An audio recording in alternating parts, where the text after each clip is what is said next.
All right, hey, hi, hello, everyone. Anthony Fantano here, internet's busiest music nerd. Hope you're doing well. We're doing a great albums video, catching you up now that it is the end of the month of May. What are the albums from this past month that I was really enjoying, loving, going crazy for? That's the point of this video. I don't want these records to slip through the cracks on you, so I am recommending them, throwing them back in front of you once again, because personally, I think they're great, especially now having had time to sit and ruminate on them a little bit. So let's get going.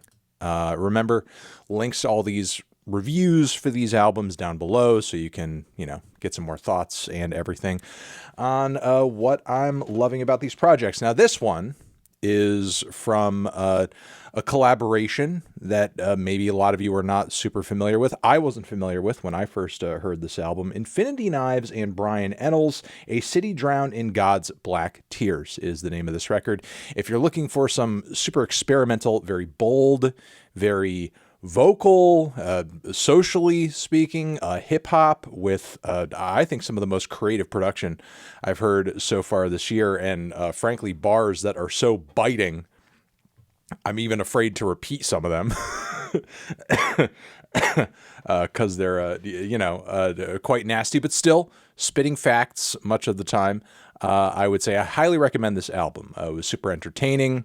I think there's, a lot of validity to Brian Ennals' bars throughout the record. Infinity Knives' production is super creative and even pushes this album into genres far, far, far, far, far outside of hip-hop itself. There's even almost like I would say sort of an indie folk cut on here. There's like a sludge metal cut on here too.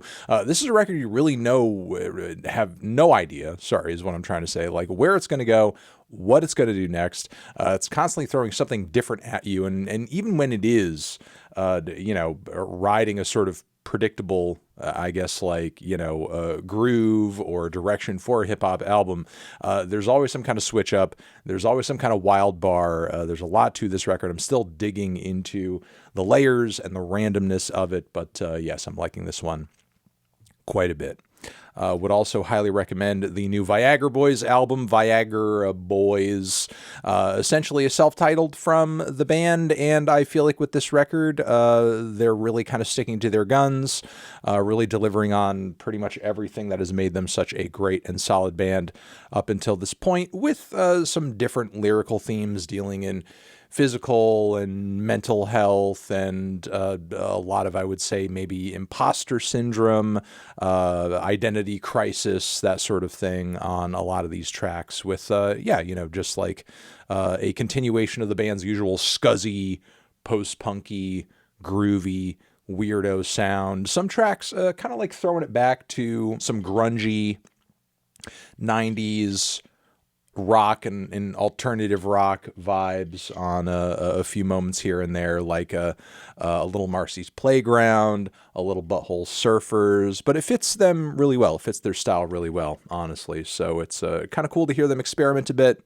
Also sounding very solid is Natalia Lafourcade on her latest album, Cancionera. Killer project, absolutely killer project. Natalia really giving us an emotionally varied collection of songs that, once again, pull from a lot of classic Latin styles, a little jazzy here and there, but I would say this record is definitely more folk and singer-songwriter oriented than my personal favorite from her, De Todas las Flores, which again was much more of a jazzy affair. This one's still great mix of tracks, beautiful tunes all around. Natalia continues to prove that she is one of the best singers out there in popular music today, and some decent crossovers and collabs here and there as well. Again, just some of the most gorgeous music that you're going to hear, gorgeous new music you were going to hear this year if you dare try this album out. All right, we also have Deerhoof, who are back with, I think, one of their best albums in quite a while, honestly. This legendary indie rock band is coming once again with their trademark combination of like quirk and underground rock and noise and pop. But with this time, they're delivering with some of their best production ever. Even some tracks that have some very heavy arrangements and strings and beautiful layers to them. An incredible and intense closer, and a lot of content and commentary that is very much a reflection on the grim state of the world, which frankly I think goes over very well. Again, one of their most creative LPs. If there's any issue I have with it, it's that it's a little on the short side. I wish it was longer. I wish there was more material, more everything, because it is so good. I'm just kind of left wanting more. All right, we also have this new one over here from model Actriz. Pirouette is the title of this LP, and I feel like the band kind of sticks to their guns on this record as well. If you listen to their last LP, these guys have a really grim, dark, but super dance-centric and groovy post-punk sound with a lot of spoken word vocals, great spoken word vocals, in fact. And I feel like they, are pretty much like pulling on all of those sounds and influences and ideas once again on this record. But if there's anything that makes this one a little different, they are embracing melody more. They are embracing choruses and hooks more. If there was any sort of shortcoming on their last record, it's that the mellower moments, the softer moments, any spot in which they kind of varied away from that very direct, noisy, groovy, no wave type sound. Those tracks weren't quite as strong. This album, I feel like, is just more all around a solid release, more varied, more to it for sure. I would say some more personal lyricism as well, dealing in a lot of queer experiences and stuff like that. But yeah, very thoughtful album from the band. Definitely sort of like digging depth-wise in terms of just lyrical content, the different instrumentation, more melody, and I just think it's a really solid project from the band, and they're really building up a great sound, and hopefully a super solid discography into the future.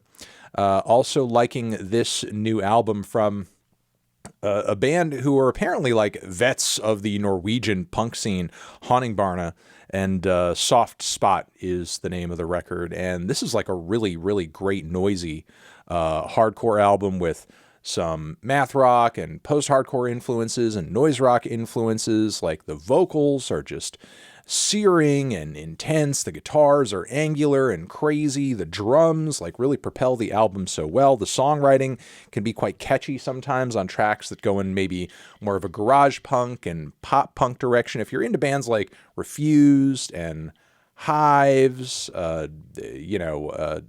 older like garage punk acts and so on and so forth, like from the 90s and stuff like that, you're going to get a lot out of this record, honestly. Oh, also like, classic post-hardcore and like, noisy post-hardcore acts like Blood Brothers. You're going to dig on this. This is really fun. This is really intense, very colorful. It's quite relentless outside of the handful of moments that are super catchy.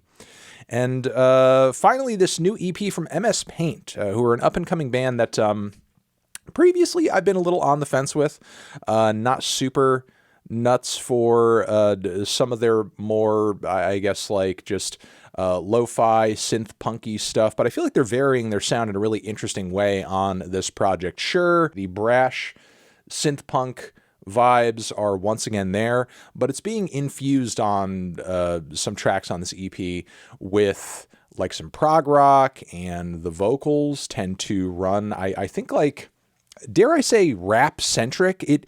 It feels rap adjacent. I feel like I'm listening to a rap album a little bit. I mean, I wouldn't say it's like a traditional rap flow, but it's like this talk sung thing, and there is like a bit of a rhythm to it, and it's very shouty and in your face a little bit. It's almost giving like a Rage Against the Machine vibe at some points, but again, it doesn't feel like a typical rap record or anything like that. Again, it's a little difficult to describe. There is a very interesting blend of genres going on here where it's hard to tell where one starts and another begins, but you do have the synths and the electronics, you got the riffs, you got the really punchy drums and grooves, you got the shouty, almost rapped vocals. Again, it's punky, it's proggy, it's hip-hoppy in a way too. It's doing a lot of stuff, but still undeniably creative and visceral, for sure. At the very least, it is that. And yeah, those are all of the releases that I wanted to recommend to you guys. Think very highly of all of these albums. I think you absolutely should check them out. And that is going to be that. Great albums. Anthony Fantano, recommending them to you. Over here next to my head is another video that you can check out. Hit that upworthy link to subscribe to the channel. Music, great albums, month of May, forever.